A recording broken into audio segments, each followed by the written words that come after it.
With threats to our nation waiting around every corner, adaptability is more important than ever. When conditions change without notice, quick strategic thinking is crucial. And with obstacles consistently impending, determination is essential in overcoming them. It's this willingness, decisiveness, and resilience that sets Marines apart. With our fighting spirit, we don't just fight battles, we win them. Marines are the constant our nation counts on to fight the unknown. And through adaptable problem solving, we do just that. Learn more at Marines.com. It's only a kick, a jump, a block. It's only a serve. It's only a tackle, a run. It's only for the fans. After all, it's only pressure. You got this. Adidas.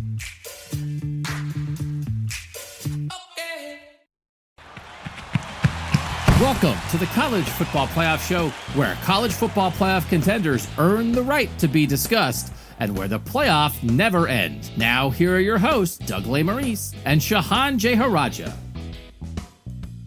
Welcome back. Thanks to you guys for joining us again. It's Doug and Shehan on the Playoff Show. We always start off with a team that is going to enter the discussion or not.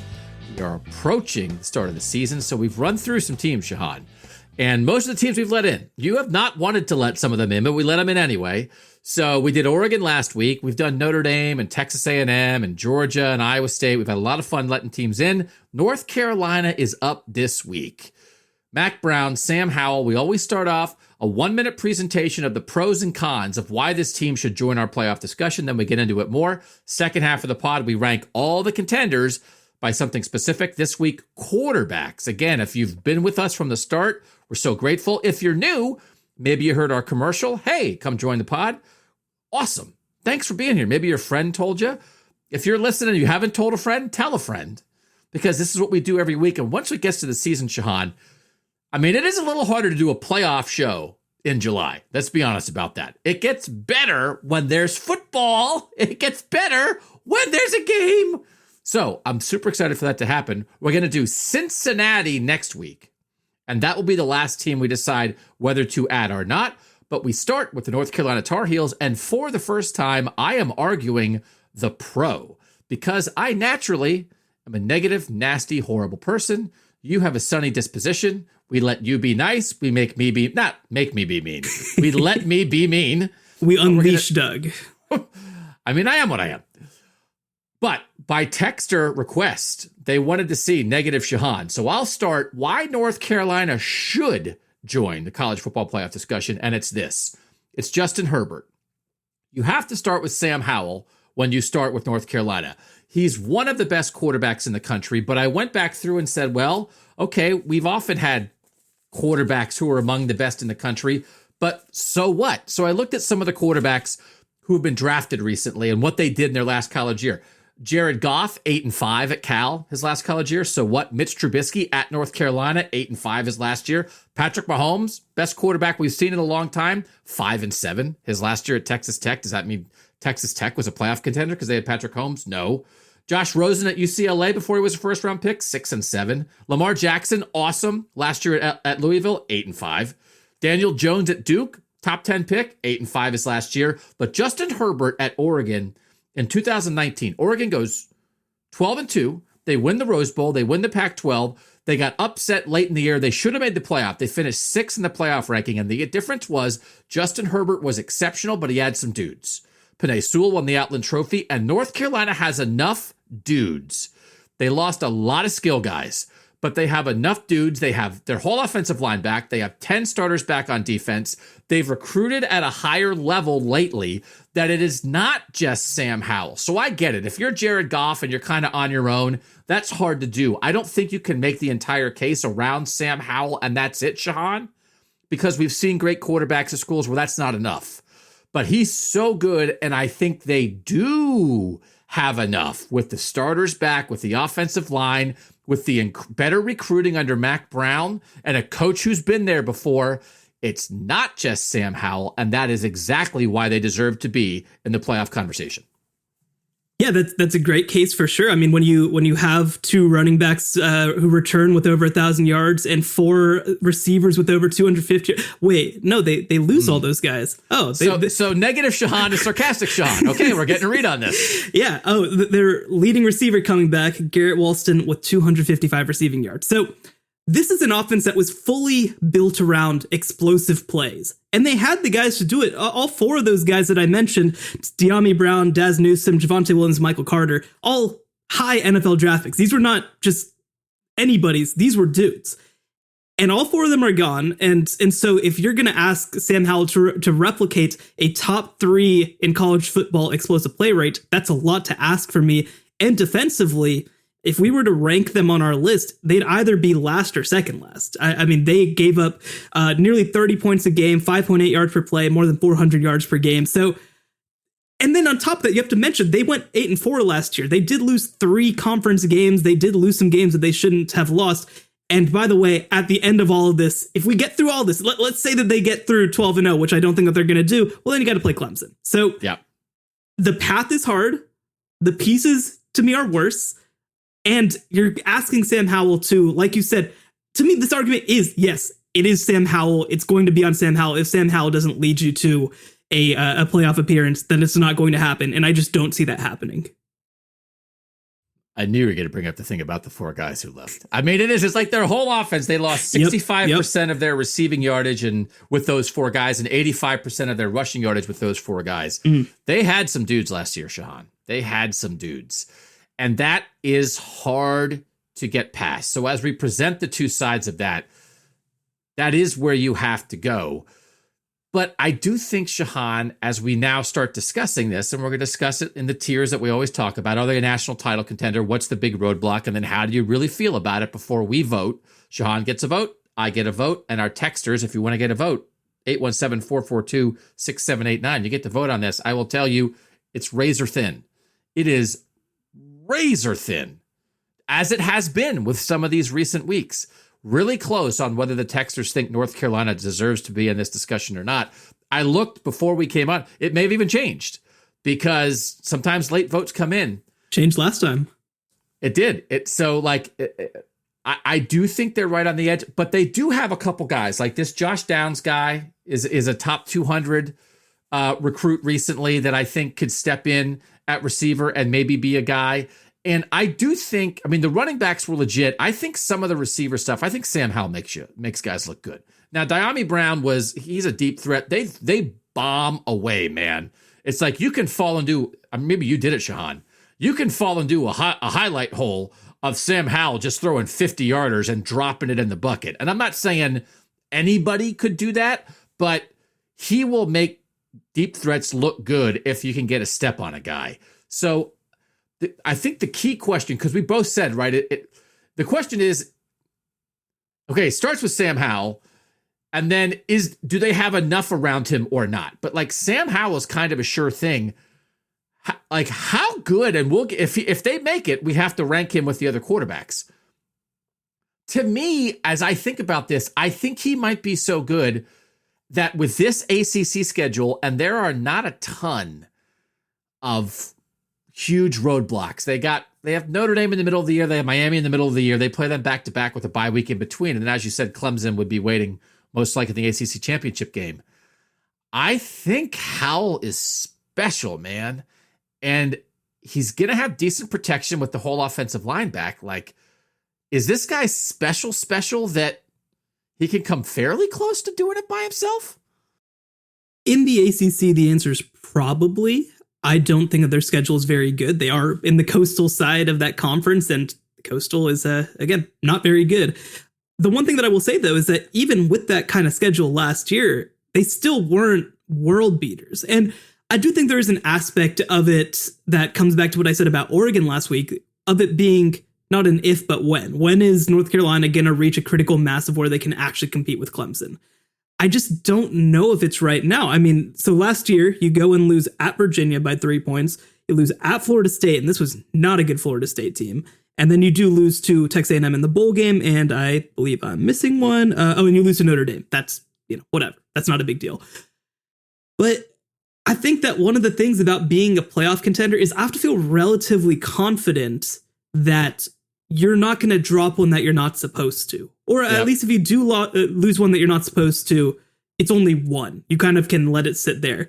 And looking at the schedule, I don't see a game that they quote unquote should lose other than maybe at Notre Dame. Like, that's the one test maybe. So that's 11 games that you go through that are games that quote unquote you shouldn't lose.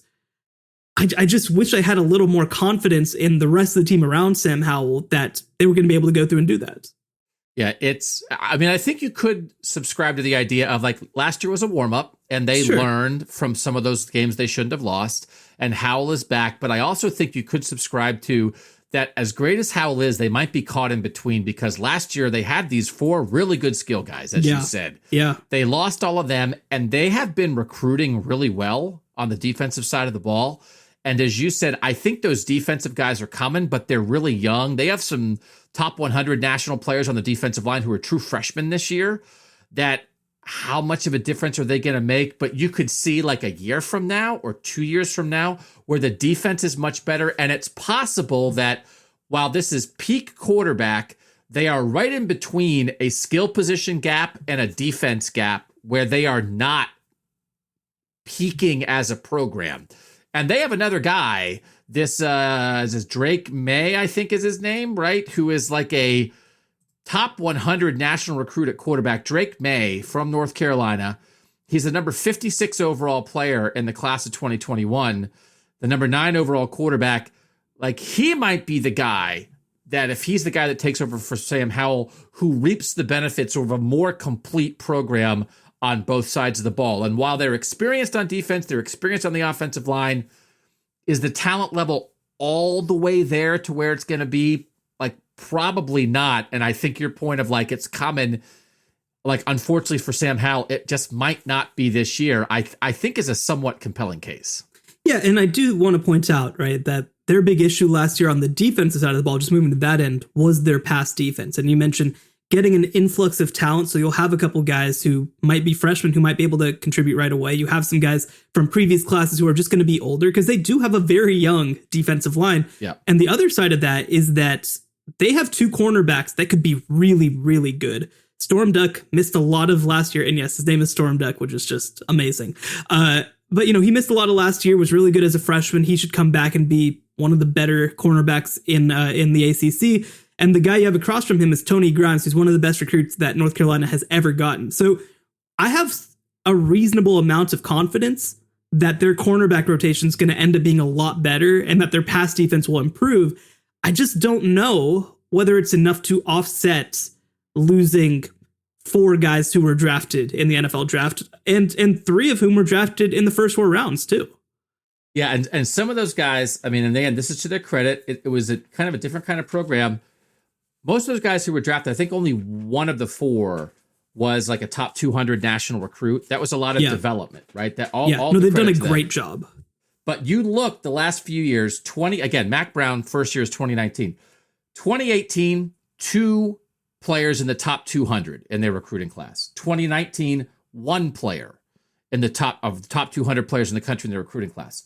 2020, 6 top 200 players. 2021, 6 top 200 players. But you're talking about freshmen and sophomores. Right. So, like, are they going to be ready to carry you right now? But, like, they are coming on the defensive line. Like, they are, you can see it coming. It just might be a year early. But one of the things we talk about, again, first category, are they a national title contender? So, of course, I think the answer is no, except if the first and second year guys pop. Listen, you know, Ohio State's a reference point for me a lot. 2014, it was second year guys that led Ohio State's national championship team. Joey Bosa and Ezekiel Elliott and Von Bell and Darren Lee, they were second year guys. So second year guys could pop. That's not insane. And and you add a couple first year guys into it, if they get that talent pop, and then Sam Howell's like the best quarterback in the country. In a world, Shehan, where we're not sure about the quarterback play at a lot of the premier programs, I'll give them a sliver of a national title because it's like, all right, we'll get them in the playoff and let Sam Howell cook and let's see what happens. I would, if I'm going to consider them a playoff contender, I'll also consider them a dark horse national title contender based on there is the recruiting has raised up, and if it pops early enough and Howell's the real deal, then yes, I think I'm not picking them, but I think they're as good of a dark horse national title contender, I think, as any team in the country. Yeah, and when you do have a quarterback like that, and when you have an offense like that, it puts you a little more in the conversation than you would be, because your ceiling is raised. I mean, there's no other way to say it, right? Your ceiling is raised when you have a quarterback as good as Sam Howell. Yes. I think I'm just worried about their floor. That's probably more my question, because you mentioned all these great guys who ended up being top NFL draft picks, and Patrick Mahomes was a guy in the state of Texas I covered for a long time. And look, when it doesn't work, it doesn't work, right? Yeah. When you've got a defense, now they're not going to have a mid 2010s Texas Tech defense, but this hasn't been a good unit as yet. And I really like their defensive coordinator, Jay Bateman. I think he did a tremendous job at Army, but going from Army to going to coordinating alongside Phil Longo on offense, it's a different sport, right? It's a different sport to have to defend that many plays. And the other thing too that worries me a little about Sam Howell is that, again, I mean, he was so dependent on explosive plays. That's not to say that he won't still create them, because you have to create them in college football. That's just part of the deal. But when you don't have those sure things at receiver and running back, especially because, like we mentioned, I mean, they had both of their running backs as 25 reception guys, guys who were legit factors. It's hard for me to be 100% sure that you're going to have the kind of guys that can create explosive plays, because I mean, that's Sam Howell's best trait. That's probably the thing that he does better than anybody else in college football. And I mean this, is that he throws that deep ball. Will they be able to get separation? Will they be able to break free?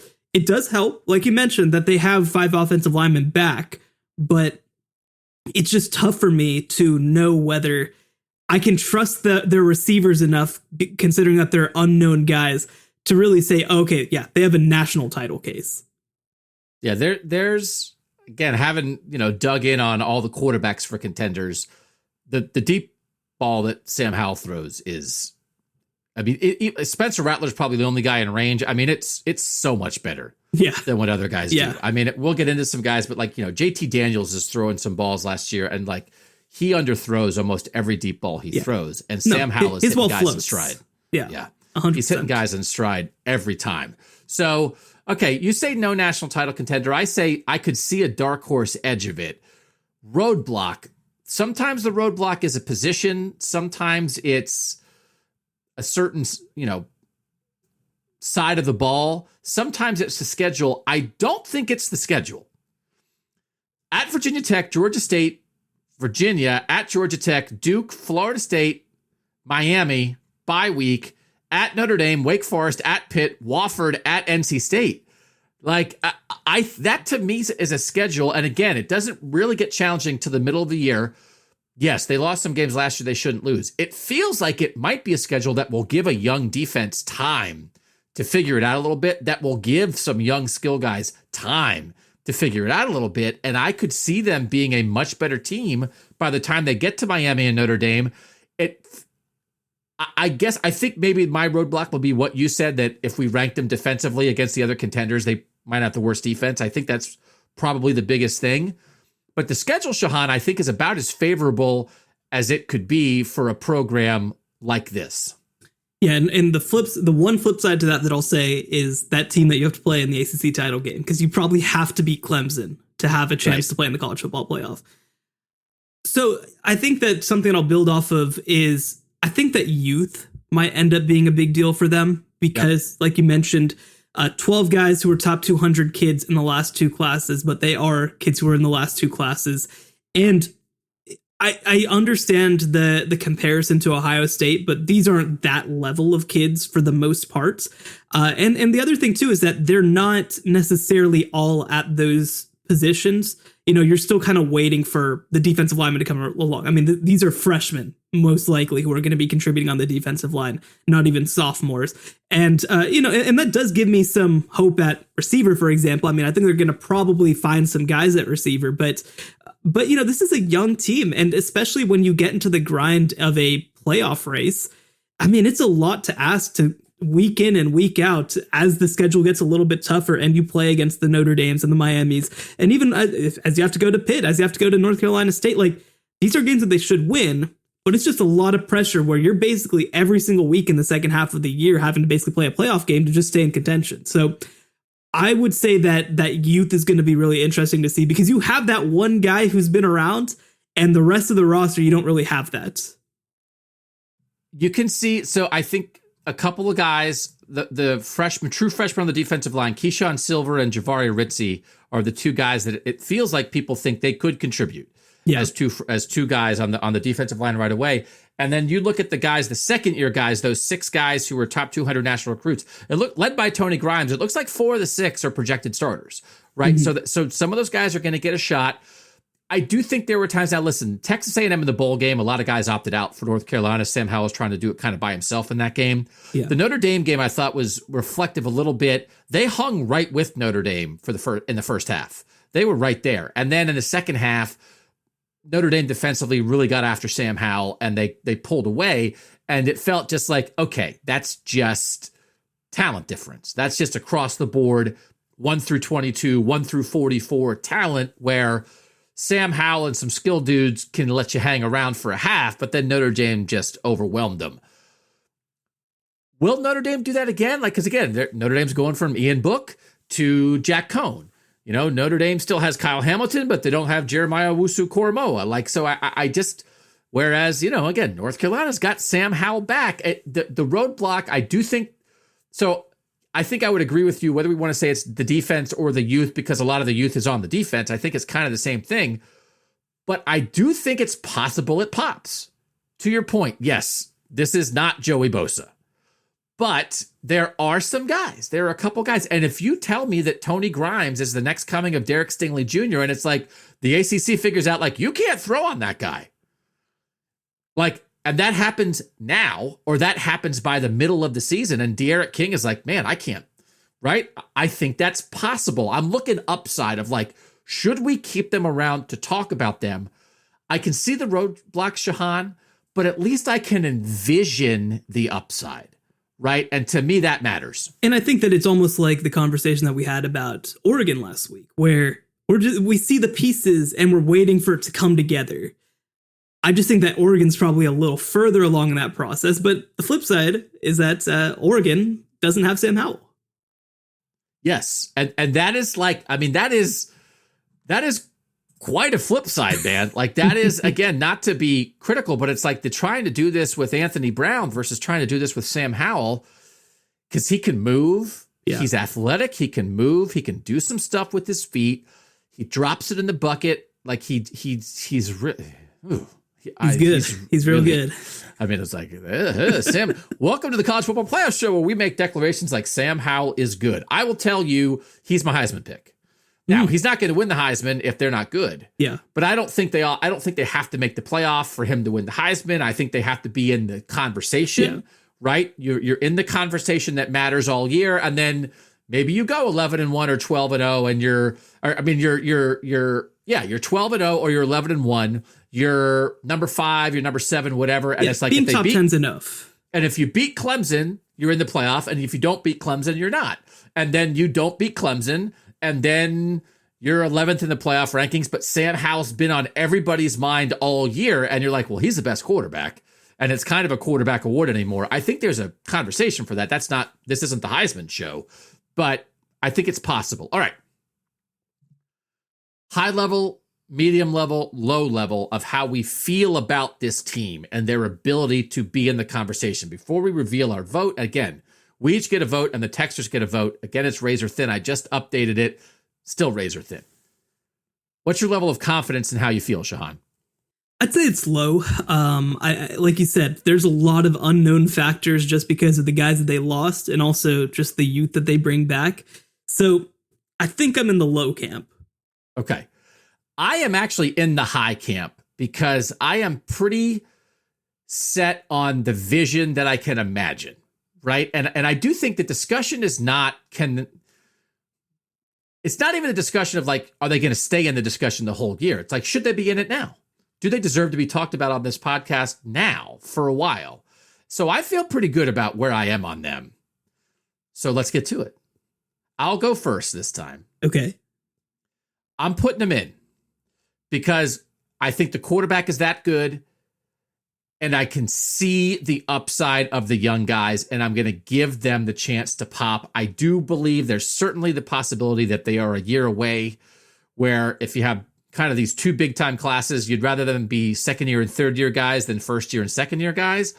But I'm going to leave that possibility open. You said you like the defensive coordinator. I think maybe they learned from some of the games they weren't supposed to lose last year.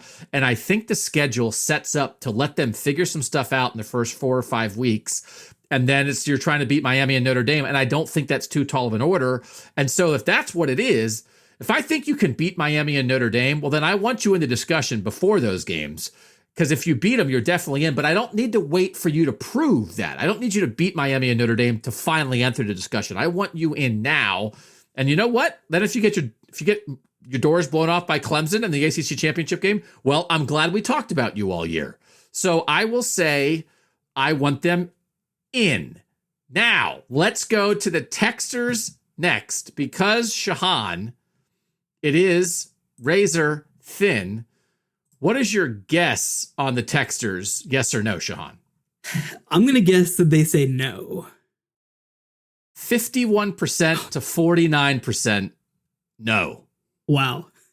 So that, I think we had a week where it was 52-48. This is 51-49. It's as close as you can get. They don't want them. So I get it. We've covered the arguments on both sides, which means it's down to you. Your vote will determine whether North Carolina is in the playoff discussion or not. So before we get into this, so part of this is asking, when could they get into the discussion if they weren't in it, right? Right. And I do think for me, and I might be alone in this, I do think that September 3rd game against Virginia Tech, going to be on national TV, everybody's going to be watching it, it's going to be a big deal. If they come out and just drill Virginia Tech into the ground, that's enough for me. I just need to see a proof of concept, I feel like, to feel really good about it. The flip side is, if we put them in, it might be until October 16th before we really even have a chance to reevaluate them, which makes this tough. This is part of why it was low for me. But I'm tired of the texters overturning my vote, so I'm going to stick with them. They are out. That is the decision on the North Carolina Tar Heels. They will not be part of our college playoff discussion right now, at least in the preseason. We'll see if they can earn their way back in. For the listeners, I mean, again, if you've been here from the start, or if you just joined us, once we get into the season, we're going to be kicking a team out every week and adding a team every week. We will never get above 12. But as long as we don't have 12 teams that we're talking about, there's room, I think, to add more than one at times. But we also will be on alert. We are ready to kick a team out. I think actually we will kick a team out every week, no matter what. We just might add more than one. So North Carolina will have a chance to get in. The Penn State-Wisconsin winner in week 1 will have a chance to get in. There's some other USC who will also. So North Carolina now the second team to not get in after a discussion. Maybe USC will do something to get in. So North Carolina is on alert. I know what you're saying, because I do think like if we put them in and like they beat Virginia Tech like 28-20 and they look okay, and then they play a bunch of bad teams, it's like, well, they're 5-0. Right. And it's like we keep talking about them, but it's like, man, they barely beat Georgia Tech this week. Like, yeah. Yeah, no, and I think that for me, if they go out and they win against Virginia Tech, a good team, not a great team, but again, on national TV, on the road, in a great environment, if they do all that and they win by 3 or 4 touchdowns, then I'm ready, right? But I do think that we will have that test case week 1, because beating them 28-20 is not doing it for me, right? Like, That's just not enough for me to be excited about this team. And this is still a team that lost 4 games last year and lost 2 games that they really, really had no business losing. So I just want to see them play against some teams that are pretty good. Even that Virginia game on September 18th, if they drill them into the ground, if they show that they're dominant, especially if they can show some defensive dominance, it'll make me feel a whole lot better about it. So I do think that there are opportunities in the first month alone for North Carolina to play its way into the conversation. I just don't know that I've seen enough to have them there now. And apologies also to Mac Brown and Sam Howell. You also got caught up in Shehan's personal vendetta to finally have the texters agree with him because he was tired of being outvoted for the last couple of weeks. So I think that I could see you. It felt like you were deciding in the moment and you were like, I'm tired of losing. And so Mac Brown, got it from you. Okay. So when we come back, we are going to rank the quarterbacks of the playoff contenders. And we're also going to say where we would have put Sam Howell because he's not in there. Yes. And, he's pretty good. We'll do that next on the College Football Playoff Show. So you earn your spot here, Shehan, as we rank the quarterbacks for the teams that are contenders. There are 9 instead of 10. And the texters also ranked. I'm going to do the texter rankings as well because we asked them, does North Carolina deserve to be in or not? We also said, hey, rank the quarterbacks also. 817-442-6789 if you want to get to do that. Where did you have Sam Howell? Because we have to prepare in case a team is ushered in. Did you have where was Sam Howell on your list? He was number 2 on my list. I had him first. Yeah. Which the way I've been talking about him, he's 3rd for the texters. Yeah. I do think he's the best quarterback in college football. There's something about him. It's obviously between Rattler and Howell. Rattler's a little more nimble, right? I mean, he'll dance around a little bit, but Howell still can run. And I just thought the deep ball is just extraordinary for Sam Howell. So that's what put him over the top. But that's all we'll talk about him because you didn't make it. Sorry. We're not going to talk about you. So we'll go to the bottom of our list, Shehan, as we now rank these 9 quarterbacks. We always start at the bottom. We don't have to spend that much time on them, but who is 9th on the list for you? And again, for the people who are listening, these are the teams that are in the playoff mix right now for us. Oklahoma, Ohio State, Clemson, Alabama, Georgia, Texas A&M, Notre Dame, Iowa State, and Oregon. Those are the 9. So we are ranking the starting quarterbacks for those teams. Who was 9th for you, Shehan? So this bottom 2 is very easy for me. 9th, I've got Anthony Brown. We talked about him a lot last week at Oregon. I think he's probably the biggest question mark on that team. I really think that freshman quarterback who came in could have a chance to come in and win the job at some point during the season and probably would raise the ceiling of the team. Just not a very accurate passer. He does some things with his legs in a way that a lot of other quarterbacks on this list don't, but it's just a big question mark for me. And who'd you have 8? I had Jack Cohn 8th. Okay, that's also my 9 and my 8. Yeah. And they're both transfers. They're both kind of placeholders. Yeah. I think sort of in between some stuff. Like Herbert's been gone 2 years now, but this is like between Ian Book and what comes next at Notre Dame with the recruit. This is between figuring stuff out and what comes next at Oregon. It's what the transfer portal is for. It's to help these teams sort of like patch a hole, but they're both patching a quarterback hole this year. And like the other teams are not. The other teams in this list either have a dude or they have a young guy who's going to be a multi-year starter for them most likely. And that's just not where Oregon and Notre Dame are. And it's why, Shehan, I think were Oregon and Notre Dame 2 of the teams that you voted out and the Texers and I voted in. Yeah. And I think you would point at this list and say, see, this is what I'm talking about, right? It's hard to get away from that. Yeah. Listen, the note that I wrote down for Jack Cohn was basically he's awesome as long as you don't ask him to do anything, because when he was asked to make any kind of play at Wisconsin, that's when things kind of went bad, because he did complete basically 70% of his passes. He threw for over 2,700 yards, 18 touchdowns, 5 interceptions, but a crazy amount of that production came against teams that were not very good. Once he played teams that were any good, his completion percentage dropped 11% versus in games against ranked opponents. And the other thing, too, is that Pro Football Focus rated him as having, and this is in 2019 at Wisconsin again, more turnover-worthy plays than big-time throws, which big-time throws they regard as like, down-the-field throws that are placed correctly. It doesn't matter if they're actually caught. It's based more on placement and stuff like that. So he had more turnover-worthy plays than big-time throws. Yep. So, again, it's just, that's not how you win football games in 2021. They're both those teams, if they're going to make a run at the playoff, they're going to try to do it with defense and maybe some skill guys in the run game or whatever, making plays. Offensive line, they're just looking for game manager stuff from the quarterbacks, and I don't think anybody else is. I think everybody else on this list is, even if the guy's an experience, you can see the upside. And again, the upside matters in a conversation like this. So we agree, Anthony Brown 9, Jack Cohn 8. Who'd you have 7? I had Haynes King 7. So I do think that he has, and at Texas A&M, by the way, for people who don't know, I do think that there's upside for him to move up this list. The thing that kept him behind the rest of the field a little bit for me was less about what I think Haynes King can do, and it's more, I feel like he has less to work with, and he's going to be playing in a more difficult offense. Mm-hmm. So I don't know how much I expect from him in day one. Now, a year down the road, I think that he could be really high on this list. All the talent is there, but I just am a little worried about his context. He's in this group of second-year guys, big-time recruits, second-year guys that a lot of these playoff contenders are relying upon. I know rewatch, and again, a lot of these guys, there's not much more to go on than the spring game. So in rewatching the Texas A&M spring game, like they're talking about how fast he is. He's one of the fastest guys on the team. He's a little slingy. Like I lied it. Like you can see how he throws. He's a little like kind of, I don't know, zippy. He's like zippy and fast and slingy and raw. Like there's a lot of rawness with them. Yeah. But just like with a lot of these guys, you can see how it could hit. Yes. But is it going to hit in year one as a starter, like right now? And by the way, like as we record this on Tuesday, the job's not confirmed yet, right? We think, Ohio State, for instance, settled its quarterback competition on this past Saturday. Ryan Day announced that C.J. Stroud's going to be the starter.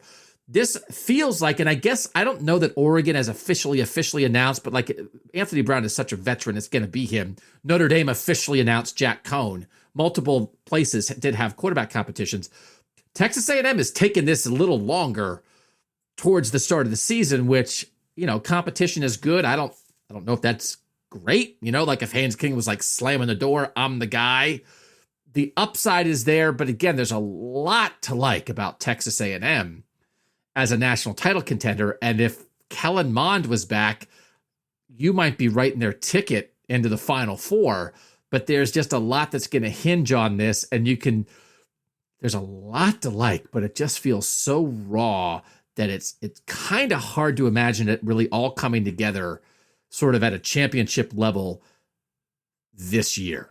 Yeah, and that's the big thing. He's going to be more of a gunslinger than Kellen Mond was, but I don't think people realize how accurate Kellen Mond was as a senior and how few mistakes he made. I mean, really, even the interceptions he had weren't his fault. Like, you had a quarterback in this system that basically didn't make mistakes, and this kid's going to make mistakes. That's just going to be part of the deal. You might get more explosive plays, might get some bigger time plays.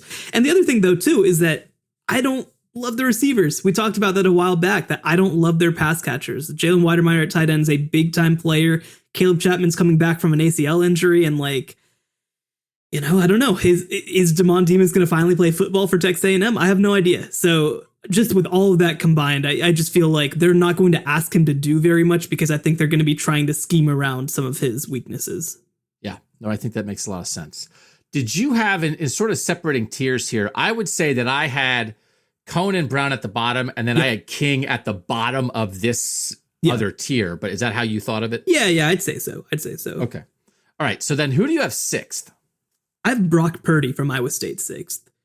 Early in his career, I thought that he had the potential to be like a big-time quarterback, and he's been very, very good for Iowa State. But he's kind of transformed himself into more of a game manager. He turns over the ball a little less than he used to, but his deep ball has been a real issue for them. Part of that I'll mention is that, again, their receiver play isn't amazing. They're a very tight end driven offense, and they really only have one guy in Xavier Hutchinson who stretches the field for them. But I mean, he completed just 15 of 46 passes beyond 20 yards, 8 big time throws versus 9 turnover worthy plays, and 182 of his completions were less than 10 yards compared to 60 beyond 10 yards. So he has been fine. He's been fine. I do think that there's another level there. I just don't know that he's going to reach it. Early in his career, again, he was a much bigger time thrower, and it seems like maybe they've told him to settle down. The personnel's changed a little bit. They don't have a guy like I believe it was Hakeem Butler, who they had early in his career. If they develop one of those guys, one of those big receivers who can go downfield, maybe it changes things, but we just haven't seen it in a while. So the way that I thought about this, and just to be clear, and it's the way I sent it to the tech subscribers, is like, who would you take for this year? Yeah. Right? That you're a team that's trying to win the playoff. Who would you take for this year? So then there's a lot of ways you can go with that. It's like, well, what if you took Brock Purdy and put him on Ohio State with you throwing to Garrett Wilson and Chris Olave, right? I mean, I don't know. Seems however good. However you want to do it is fine. There's a lot of different ways you can try to analyze something like this. I did have Purdy higher because, and it's a direct contrast of like, well, are you taking Haynes King, C.J. Stroud, DJ Uiagalelei, Bryce Young, who have basically barely played, right, but are big-time recruits? Or are you taking the guy who's been around a long time and thinking like, well, I know he's at least solid, and I think maybe he can still get a little better. So I actually have Purdy third on my list, which is interesting because we're a little flipped here. I'm often the potential guy, and you're often a little more the sure thing guy. Yeah. He's a pretty sure thing for what he is. Yeah. And the thing that helped me, he can move a little bit. He can do a little bit for you in the run game. If something there's up the middle, he'll take it. He can throw on the run a little bit. And I don't know if this should count, but I feel like it's possible the best connection between a quarterback and a pass catcher on this list is Brock Purdy and Charlie Kolar. Sure. And there's another player that I'm going to talk about a lot that's a pass catcher in terms of a quarterback. And I don't know how to account for that, but it's like Brock Purdy is really good at throwing to that guy. Yeah. And that guy is really good at getting open so that Brock Purdy can get him the ball. And that's a lot. Mm-hmm. Like that guy might be the best tight end in the country, and Purdy knows how to use him. So in a world of like, I'm not sure what to think about the guys who have never played, like that elevated him. And if you took Charlie Kolar off the roster, maybe I wouldn't have Brock Purdy third. But he is on the roster. So that influenced my thinking, but it's mostly a sure thing versus unknown. And you and I are a little flipped on this, I think, compared to where we often are. Fifth. Wait, so who did you have sixth? Okay, so I have sixth. This is controversial. Okay. I have Bryce Young sixth. I had him fifth. He was next on my list. So he's the number one recruit. He's a higher ranked recruit than either C.J. Stroud or DJ Uiagalelei. They're the three best quarterbacks in Texas, in California, and in the country 2 years ago. He is not as natural a thrower as the other two guys. No. And he is so good on the move. And again, it's a lot of high school highlights if you're trying to evaluate this guy, plus the Alabama spring game. He is so good on the move. He reminds me of Braxton Miller a little bit at Ohio State, that he's just like, he's electric. He's like a running back on the move. But in digging, and of course I've seen highlights of him, but in trying to dig in on him for this, I was a little surprised at how unnatural as a thrower he seemed for a guy who was a five-star recruit, number one quarterback in the country. And when you think about what Alabama has done, now listen, Tua was a great athlete, but a lot of the Alabama quarterback success is bing, bang, boom, as exemplified by Mac Jones last year. I don't see him being a bing, bang, boom in rhythm guy. It feels like he's going to create a lot of stuff on his own. And I can just see that being an awkward fit at Alabama this year. Not that he's not going to be a great player, but I think I could see him taking more time to grow into it than some of the other young guys. So I did not go in expecting to have Bryce Young this low, but that's like why I have him behind a guy like Brock Purdy, because I really think it's possible that like the Bryce Young thing does not hit this year, and that it will, but it really might be an adjustment period for him. Yeah, I mean, I primarily watched their A-Day spring game, like you mentioned, to try to get a feel for him. And I was surprised for sure how unnatural the ball looks coming out of his hands. He has like a really long delivery. He kind of goes overhand with it a little bit. And yeah, he just doesn't look, and this might just be our eyes, but he doesn't look super comfortable back there. Yeah. And I almost do think it's interesting. I mean, I'd be curious talking to some of the more recruiting guys about what they saw with him, because he can throw it, right? Like he obviously can throw the ball downfield. It comes out of his hands pretty well once he gets through that motion, and it does launch downfield. I get that part of it. But I also didn't love his decision making, even though it was just the spring game. He was throwing into traffic a whole lot. He definitely made some wrong reads a couple of times, which, that's just part of football. But like, I don't know, I wasn't as impressed as I thought I was going to be with him. And especially when I came back and watched the other guys, the other guys who haven't played, I just feel like they looked more natural with it. I don't want to fall into these tropes, but like they looked more like quarterbacks.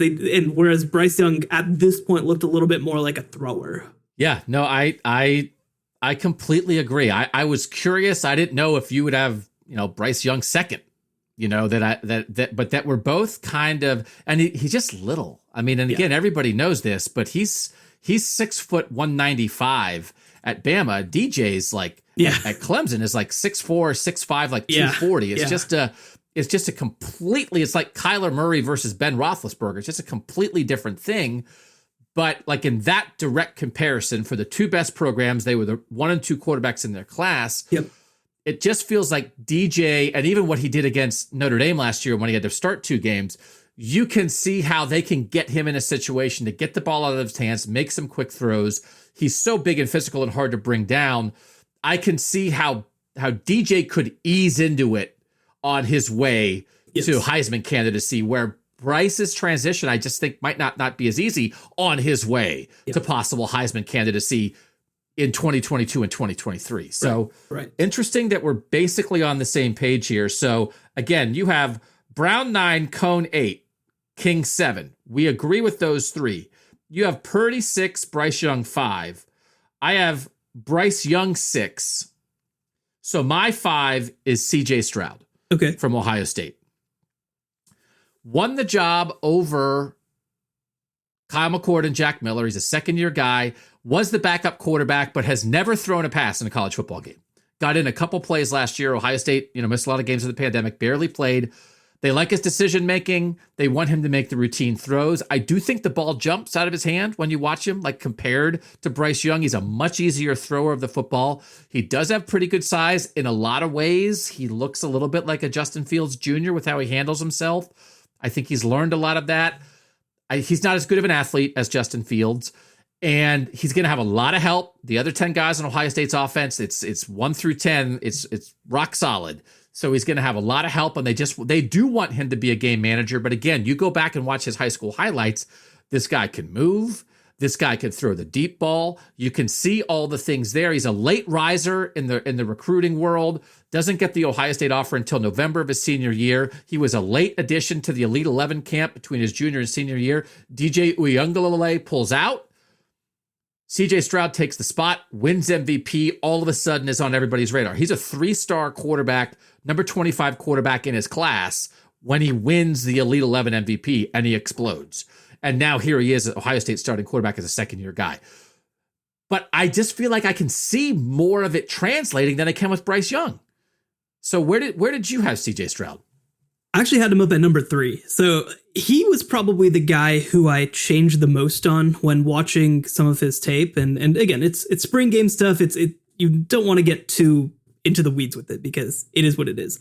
But the things that I liked about him, because I was very much going into this expecting to not be impressed, because I am very skeptical of guys who explode in the camp circuits, because, I just feel like that's not necessarily the best way of evaluating kids. I mean, it's an important way of evaluating, but like, I don't love that way of evaluating. But, watching him in the spring game and just watching him throw passes under center, I was very impressed. The ball comes out of his hands, like you mentioned, very easily. He looks so comfortable back there. Everything looks so natural with him.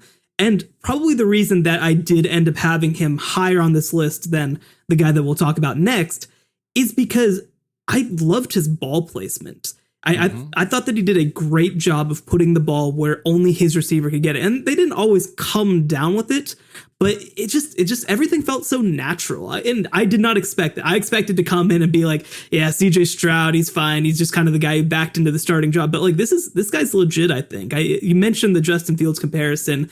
Obviously the frame and stuff kind of emphasizes that, but like, I do like some of the I do like some of the things that he does in terms of placing the ball, in terms of making good reads. And the other thing too is that, when we're talking about projecting, part of this is I do need to contextualize the offense that you're going to be playing in and the talent that you're going to be playing with. So like, heading into the season, I think that CJ Stroud is also going to be in a better situation from an offense perspective, where Ryan Day's obviously done a great job for so many years and he has such great talent, versus a guy like Bryce Young or even like Brock Purdy, where I'm just not as optimistic about them having players. Well, I'm not as optimistic about anybody having as good players as what Ohio State has, but like, he's going to have those guys at receiver and tight end to really give him a chance to be successful.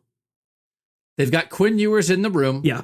Right. And we've talked about that on this podcast. As soon as Quinn Ewers announced he was going to reclassify, very much kept open the door for Quinn Ewers, taking this job at some point this year. That door, I was kind of on an island on that. Yeah. That door has closed a little bit. He's not even practicing right now. He has a physical issue. He only practiced for like 2 or 3 days at Ohio State. He didn't get to until mid-August. Now he's out. He's not practicing until the end of this week. He's really, really behind. I do think he'll catch up very quickly once he gets there.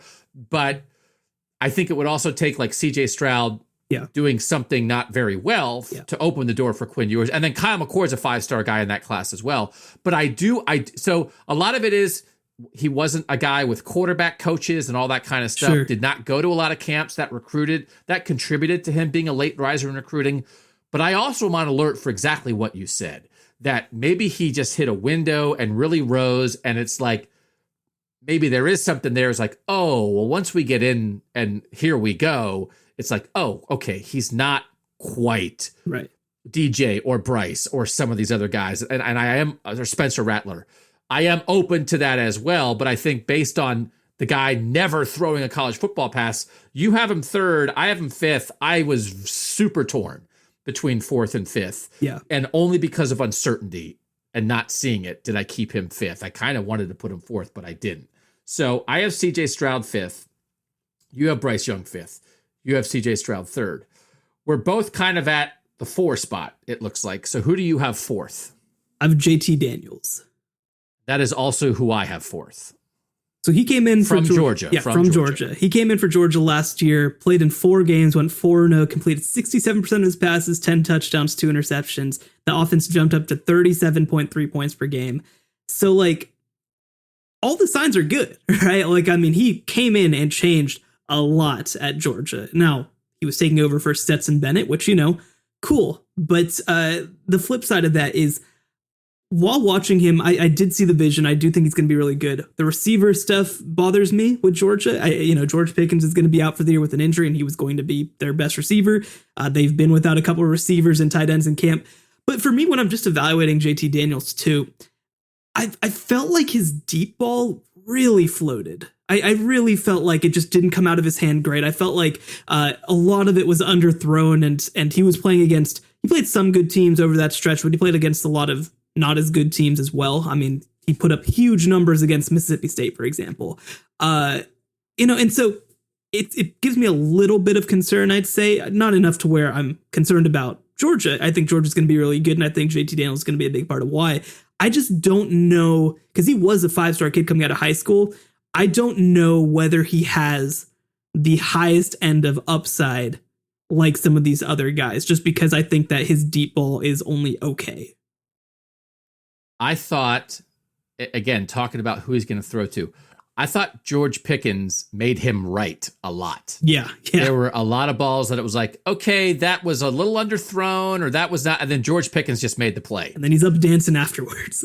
And the idea of like, okay, he's going to have to do that without that guy. Right. And again, how do you rank it? If George Pickens was 100% healthy, would I have JT Daniels higher? Maybe I would. Maybe. Because it's like it opens his window. It opens Daniels' window to not be as perfect and be like, it's good enough. George Pickens is going to do it for you. Man, you watch enough JT Daniels from last year, and I watched a couple full games of every throw he made, and you just come away and you're like, man, George Pickens is good. That is a huge loss. That was like the number one thing I came away with. Right. And again, you find him in Cincinnati in the bowl game. The mechanics on a lot of his deep throws are not there. Yeah. He doesn't plant and fire. He kind of, you can see his footwork's off a little bit. Maybe got better at that because he does have a good resume. But I would have said coming into this, I would have thought Bryce Young's going to be higher on my list and JT Daniels is going to be higher on my list. But given all that, among the veteran guys, I took Purdy over Daniels, because of that, because I thought, well, at least I know Brock Purdy's rock solid. I don't know if JT Daniels is rock solid because he has better talent around him, but sometimes he just does not feel like he's executing sort of the fundamentals of playing the position. And if there are questions at receiver, I think that's going to show up more than it did in half a season last year. Yeah, no, I'm totally in agreement. He throws well on the run, but he almost throws every throw like he's throwing on the run, if that makes sense. That's a great way to say it. You know, because he's just always not moving. He's not planting correctly, like you said. And these are all things that are very fixable too, by the way. So he could come out and just set up better and move around better and plant better and be able to throw these deep balls. But then it comes back to my question of, okay, well, does Georgia have the guys to throw to then? Right. And he is, I mean, I think he's got a handle on it, right? He doesn't seem uncomfortable. It's just like, why aren't you? Yeah. Why isn't it going further? Yeah. But he really, there are multiple deep balls where you can just see him missing. And sometimes they get caught, but it's still like a miss. Whereas again, like Sam Howell, he doesn't miss on the deep ball. So. Yeah. Okay. So we're zeroing in on the same top two here. And we really have been very similar here. Who's your two, Shehan? It is DJ Uiagalelei over at Clemson. Yeah, me too. Yeah. Me too. You can't get away. So Spencer Rattler is number one for both of us. But I did think in the end of, in evaluating, again, we have four guys from the quarterback class of 2020 here. I thought DJ was clearly the top guy that I would believe in for this year ahead of young Stroud and King. Yeah, the word that came to mind with me the most when I watched him play is just powerful. Just everything that he did was so powerful, whether it was driving the ball downfield, whether it was running the ball, whether it was just standing tall in the pocket. Like, he just looked like this. This is not fair that he's a 19-year-old kid. He did not look like a 19-year-old kid. He looked like a 30-year-old in the pocket. And he was just so confident with his game. He was so confident with his reads. I mean, it just looked different. I mean, he looked like a top end quarterback right now. And we have to mention too, like last year, he played 2 games, completed 69% of his passes, 811 yards, 4 touchdowns, and 2 rush scores. So like, I also think he has a run element to his game that I don't think anybody else on this list has. And the other thing that you mentioned too is that they get Justin Ross back, who was potentially an All-American receiver heading into last year. So I just look at the piece around, and I do think the other part of this too is that they will rely a lot more on the pass game because I don't love what they have in the run game right now. And so I just think that DJ has a chance to be really, really special. Watching the Clemson spring game again, they had Dabo was like on the mic a lot, talking about him being a gunslinger, right? Which is a lot of this. I think there's a good push and pull with a young quarterback. You want a guy who wants to take some chances, and the coach is trying to rein him in and find that balance. I did think they did a great job with him, like in that Notre Dame game. Tony Elliott, the offensive coordinator, they found a lot of throws for him, throwback screens, quick little hitters, some RPO stuff where he was getting the ball out of his hand. And he had great stats against Notre Dame. I think it's 29 of 44 for 439, which is like, oh my God, it's like a true freshman doing that against Notre Dame. Now, Clemson loses the game in multiple overtimes, but he did that. I don't want to take away from that, but there's a decent number of things there where it's like, okay, well, we're going to do this, come over here, and you throw a 6-yard pass to Travis Etienne, and then he'll turn it into a 40-yard play. Right. So, but he's also a 6'4", 6'5" guy who could throw in rhythm and do that. And it's like, well, man, he's got the skill set, and then he could hit those timing throws as a young guy. So there's a lot there. There's a lot there, but I do think there's got to be a next level to him because, as you said, Justin Ross is back, but like Travis Etienne in the pass game as a running back is as good as we've seen in recent years. And you take that away. They made a lot of money, but again, I just watched Justin Fields a lot. The arm strength, when you can make that out, that easy 10, 12-yard out, and a defense is so afraid of you throwing the deep ball or the multiple explosive guys you have on offense, it's free money. And when you can have free money outs all game, he can hit 6 or 8 outs where there's barely any coverage on it, and it's a first down every time. Justin Fields lived on that stuff. And when you're talking about arm strength, again, like Bryce Young can't do that right now. DJ can do that in his sleep.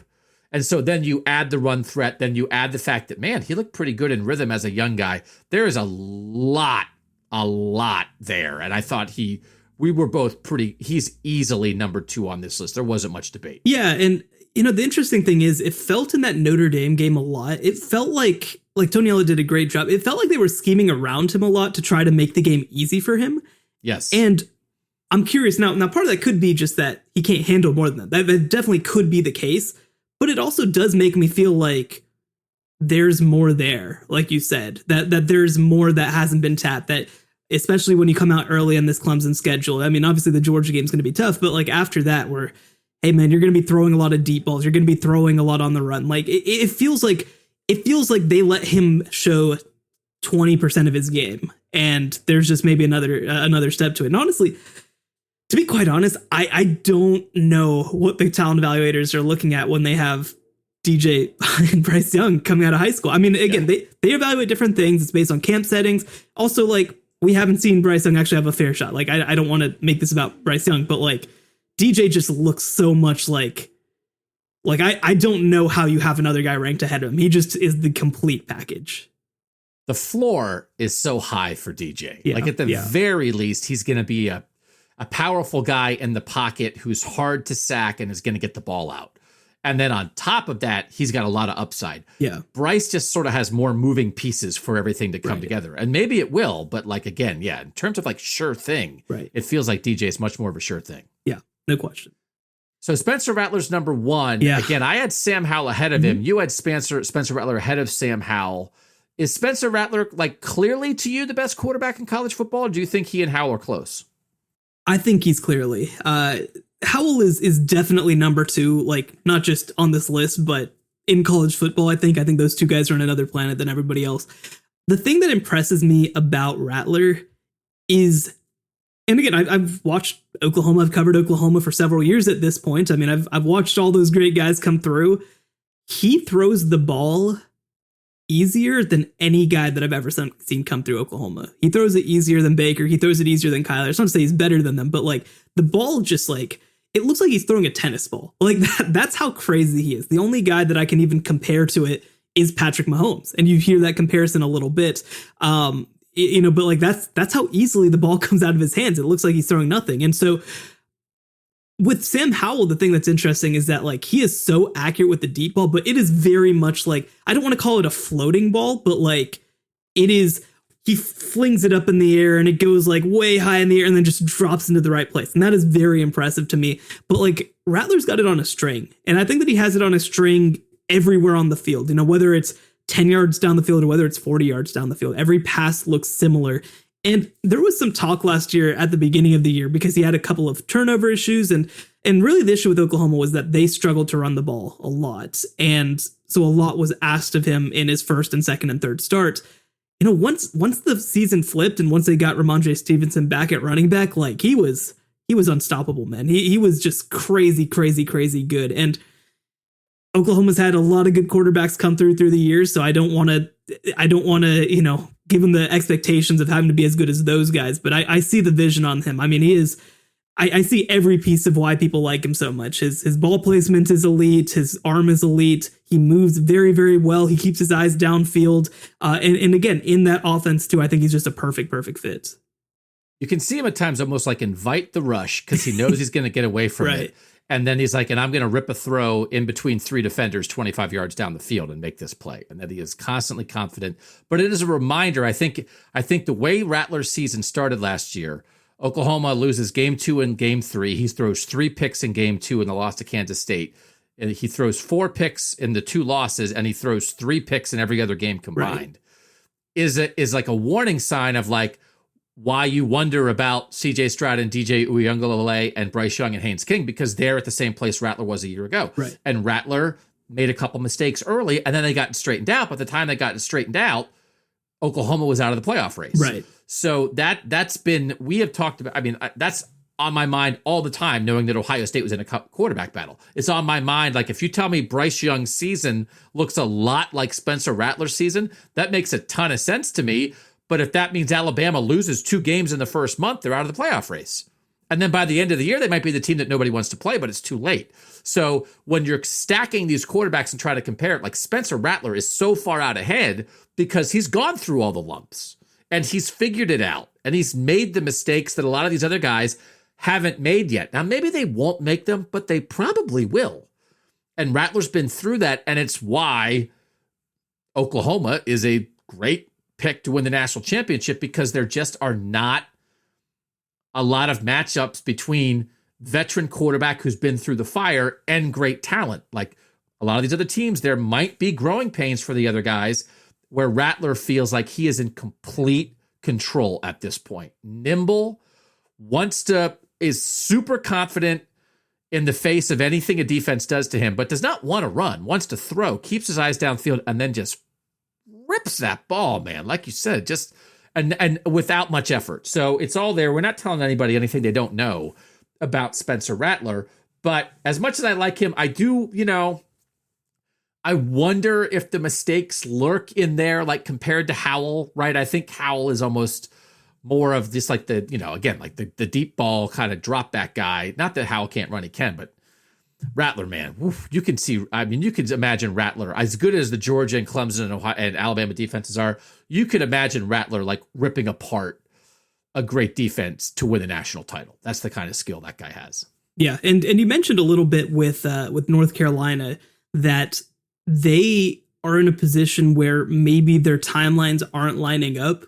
That's one thing that you say about Oklahoma in 2021 specifically, is that it feels like, okay, you've got the 5-star receivers who have been in the program for 3 or 4 years. You've got the running backs who have been in the program for a little while. You added the transfer in Eric Gray. And defensively, you bring back all these guys for probably one more year, and you're probably going to lose them after this year. So in a lot of ways, this is a culmination season. Now, the one thing that I will say in terms of Spencer Rattler having a Heisman case is that he might not have to throw the ball as much as some of these other guys, right? Like that might be the one thing that could be a knock against him. But the question for me isn't whether he's going to be the best quarterback in college football and whether that's enough to win the Heisman. It's, does he get to throw the ball enough? Is Oklahoma not just up by enough that maybe they play a little bit more conservatively in the regular season? So our final quarterback rankings of the 9 playoff contenders, we agree that Spencer Rattler's number 1. We agree that DJ Uiagalelei is number 2. Shehan had CJ Stroud of Ohio State number 3. I had Stroud 5. I had Brock Purdy of Iowa State 3. Shehan had him 6. We agree that JT Daniels of Georgia is 4. Shehan had Bryce Young of Alabama 5. I had Bryce Young of Alabama 6. And then we agree on the bottom, Haynes King of Texas A&M 7, Jack Cohn of Notre Dame 8, and Anthony Brown of Oregon 9. We will take a quick break and come back with our question of the week. You can learn about us next on Buckeye Talk. Doug Lesmerises, Shehan Jeyarajah. We'd love to have you along on the text, 817-442-6789. You send the text to that number, you get signed up, you try it for 2 weeks. It's $1 a month after that. It's an unbelievable deal. 817-442-6789.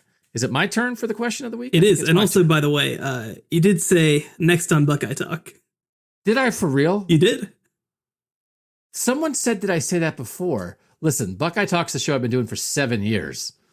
Man, are we going to edit that out or not? No, leave it in. We got to run with it. We got to run with it. I'm fallible. Man, I've been saying that for 7 years. For 7 years. God, for 7 years. But I've been doing this for 7 weeks, so I should have it by now. The college football playoff show.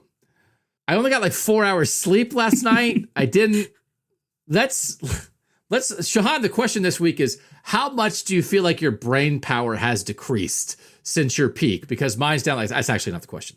Mine's down about 40% from where I was at my peak, which is why we need you on this show, because you're still peaking. I do think people like some of like the inside baseball stuff. Some people like this, and some people maybe are bored by it. So how did you decide to do this job, Shehan? How did you get in to being a sports journalist? Did you always know you want to do it? Did you stumble into it? Did you decide halfway through your college career? How'd you get into this? Yeah, so coming out of high school, I did some of like the Bleach Report stuff when it was like amateurs, and I had a lot of fun doing it. Didn't really think it was meaningful or much of anything. And then I decided, like maybe this is worth pursuing. So I applied to Northwestern, one of the best journalism schools, if not the best sports journalism school in America. I got rejected, figured that was a sign that this is not going to happen, and ended up at Baylor my second year just for fun, did the school newspaper, did not think anything of it. I just needed a hobby because I had, not the most social of people, which may be a surprise to some.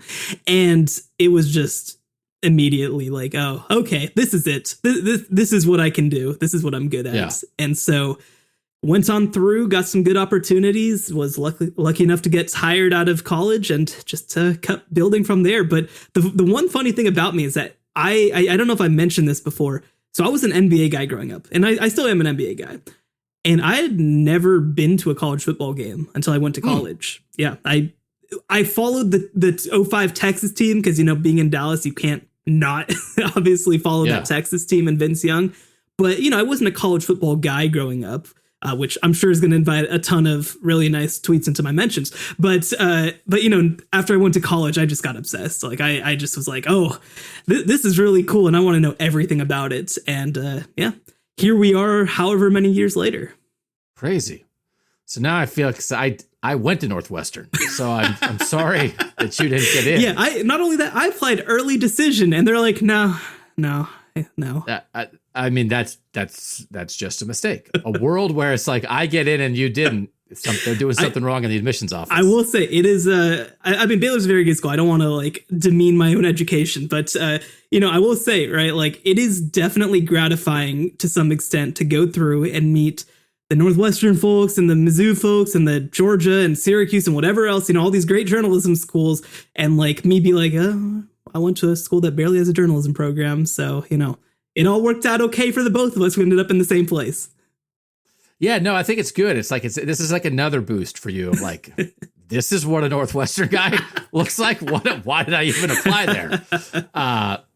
So there's a point in my life. It's like in high school, it's like I didn't know what I wanted to do. And then I was like, I know what I want to do. I want to be a sports journalist and go to Northwestern. And I don't know how I got to that point, but that's what I wanted to do. So I went and I did it. And, I was surrounded by great people, and I wasn't one of them. I tell this story all the time. I didn't do anything at the newspaper my freshman year because I was dumb and lazy. And I went in spring of my freshman year, and I was like, hey, can I do something, for the sports section of the student paper? And they're like, yeah, why don't we have a softball beat writer? Why don't you go with her to a game, and you can keep stats or help her out or whatever, and she'll be the beat writer, but you can go with her and sort of see what to do. And it was this was a young woman who had come in the fall and had her stuff together. But I was like, I'm not doing stats for somebody who's the same year as me. I'm not doing that. And so I just left, and I didn't do anything with the paper for another 2 years. And the person who was the softball beat writer that I was like, I'm not doing stats, was Rachel Nichols. So that's, if you're on the ball and dedicated to your craft, you might get to host a show on ESPN. And if you're like, I'm not doing stats, you wind up here. So that's on me. That's on me. That is amazing. Oh my gosh. Yeah. So that's my life. But then I met my wife in journalism school, and then they were doing interviews to get jobs and stuff. And a paper came through, and they were like, we really like her. And she was like, well, I'm marrying this guy. If you want me, you've got to take him. And I was like, cool. And that's how I got my first job. And so that's wow. That's the story of my journalism career. Yeah. Wow. Well, those are different. Those are definitely different stories. It's funny though. I think that the biggest thing that I would say from all this is if you had told me when I was in high school that I would be, full-time doing great covering college football, I probably wouldn't have believed you for a number of reasons. And, it really is sometimes about just following the path that's set out in front of you. It really is about find something that you're good at. I mean, my first beat over at the school newspaper, I did not have to keep stats for another reporter who was covering softball. But, I covered volleyball my first year. I'd never covered volleyball. I didn't know how the stats worked. But I think that for me, it was just really cool to kind of be like, all right, let me learn. Let me figure this out. So much about being a journalist and about being a writer or podcast or whatever is learning how to figure things out. And so in so many ways, I think that even today, I feel like I'm still that same, 18, 19-year-old kid in the room trying to just figure out everything. And so, I think that for anybody who's listening, who's ever thought about doing anything like this, just follow the path that's set out in front of you and try to take advantage of every opportunity. And I will say, if anyone took note of this during the quarterback discussion, for instance, Shehan had a lot of facts and figures and stats, and I'm still not doing stats. I'm like, I watched the spring game. Dabo said he's a gunslinger. You're like, PFF says this. So I continue. I still have a hole. I have a hole in my game that I haven't yet patched. Okay. Thanks to you guys for joining us. North Carolina is out. Maybe they can work their way back in.